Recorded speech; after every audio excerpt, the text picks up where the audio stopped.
Seja bem-vindo ao Relatos de Horror 666. A história de hoje é O Desfile Fúnebre. Mas antes deixa seu like e ajude nosso canal a crescer cada vez mais.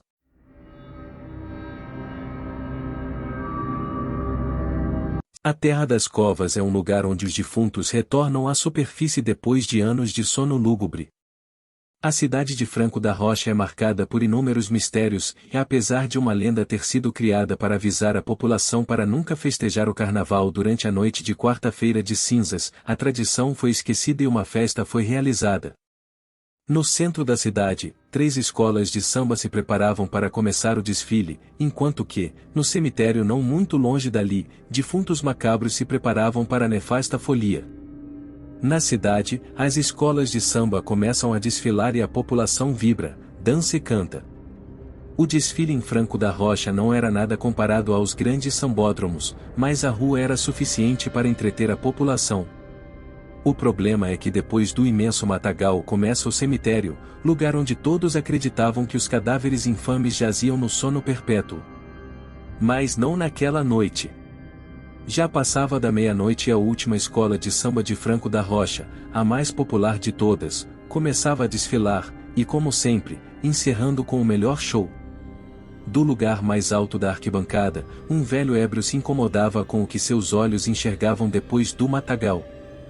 Além de avistar os vultos negros dos pinheirais dançarem, essa alucinação causada pelo excesso de bebida, o velho pôde enxergar no horizonte algo alado, escuro, sobrevoando lentamente os pinheirais, vindo de encontro ao último desfile que acontecia. Cada vez mais próximo, o objeto obscuro começava a se identificar aos olhos do bêbado que, bruscamente, se levantou apontando o dedo para o matagal, gritando e chamando a atenção de todos que desviaram o olhar para os tenebrosos pinheirais. A maldição! A maldição! Fomos avisados. Ninguém tinha dúvida do que era o objeto que sobrevoava os pinheirais, um caixão, sim, um caixão mofado e encardido de terra, com alças de metal enferrujadas nas laterais. Logo, dezenas e dezenas de caixões começaram a sobrevoar os céus de Franco da Rocha. O pavor assumiu o lugar da animação e, em vez de aproveitar a festa, todos tiveram que observar os caixões abrirem suas tampas, liberando a saída dos defuntos que estavam dentro. Em média, 30 caixões cercavam os festeiros. Ao saírem de seus leitos funerários, os falecidos disseminaram velas acesas por toda parte, deixando a atmosfera daquela estrada de terra cada vez mais macabra. O cenário era extremamente nefasto, com caixões e defuntos à luz de velas, urnas macabras cortando os céus e um terrível aroma funesto, soprado pelos fortes. Alguns corajosos tentaram enfrentar os mortos-vivos, mas rapidamente perceberam que estavam lutando contra uma força sobrenatural que estava além da sua compreensão e capacidade de combate. Os defuntos se moviam rapidamente, sem sentir dor ou cansaço, e avançavam impiedosamente em direção aos vivos. A cidade estava mergulhada no caos. Os poucos sobreviventes fugiam pelas ruas, tentando se esconder dos mortos-vivos e dos caixões que continuavam a cair do céu. Os gritos de terror ecoavam por toda parte, misturados ao som de tambores e instrumentos musicais que ainda tocavam, como se a música pudesse afastar o mal. Mas nada parecia deter os mortos-vivos, que avançavam implacavelmente. Aos poucos, a cidade ia sendo tomada por eles, e os poucos sobreviventes se viam encurralados, sem saída. Foi então que, de repente, o sol começou a nascer no horizonte. A noite de terror tinha chegado ao fim, e os mortos-vivos começaram a se desfazer em poeira, como se tivessem sido apenas um pesadelo. Os caixões que ainda flutuavam pelo ar também começaram a desaparecer, um por um, até que tudo voltasse à normalidade.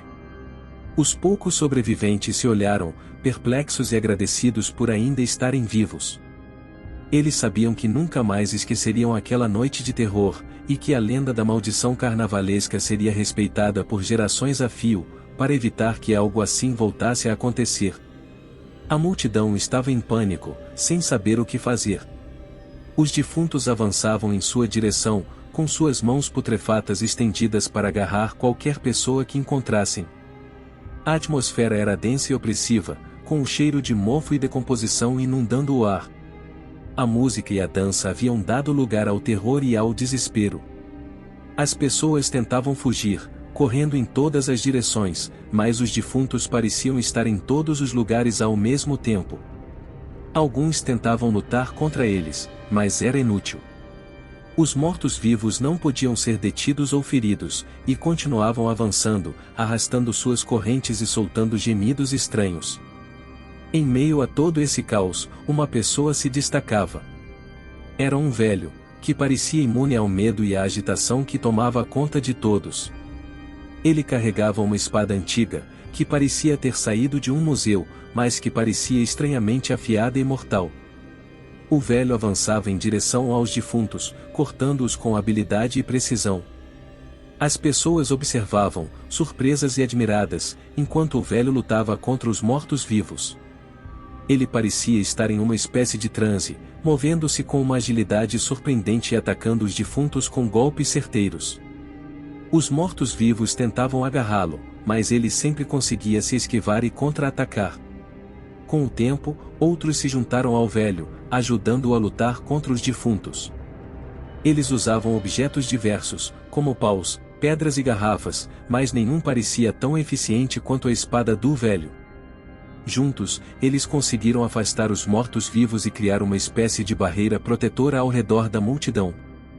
Por fim, depois de muita luta e resistência, o velho e os outros conseguiram derrotar os defuntos. Os caixões voltaram a seus lugares, e a cidade ficou em silêncio. A noite de terror chegará ao fim, e a cidade nunca mais ousou celebrar o carnaval durante a noite de quarta-feira de cinzas. O velho desapareceu tão misteriosamente quanto apareceu, deixando para trás apenas sua espada e uma sensação de gratidão e admiração por parte dos moradores de Franco da Rocha. A lenda da maldição carnavalesca continuou a ser contada, mas agora era vista com respeito e temor. Ninguém mais ousava desafiá-la, sabendo que a Terra das Covas era um lugar perigoso, onde os mortos-vivos podiam acordar a qualquer momento.